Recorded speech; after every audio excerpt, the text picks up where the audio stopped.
So Ghostbath is a black gaze band that got a lot of flack with their last album, Moonlover, of being total Deafheaven ripoffs down to song titles. And I will admit that it was a very similar album, and they really were sticking to a lot of the same shtick that Deafheaven was kind of carving out for themselves. But this album is much more distinctive and noticeably catchier, too. A lot of these riffs are almost classic metal inspired.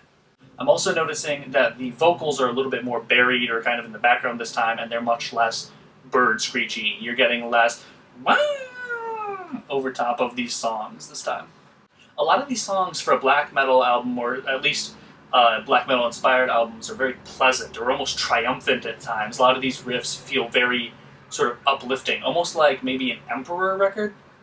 Occasionally these songs will kind of divert into calmer interludes or some lo-fi recordings, which I think do break up the record a little bit, but I still do feel like a lot of this record flows together so much, and these are longer length songs, like 7 or 8 minutes, that it does kind of blend together a lot. Overall, this record is much more dynamic than Moonlover. It's a longer record and it has less calm parts. I think it's most of all better for the fact that it's catchier, more distinctive, and they're not just blatantly ripping off Deafheaven. I think that was a really big Achilles heel to Moonlover, and I really appreciated their album Funeral before that. This is sort of a callback to that Funeral era, although they are taking up their production a notch, they're really turning their playing up, and it's a lot more fun this time around.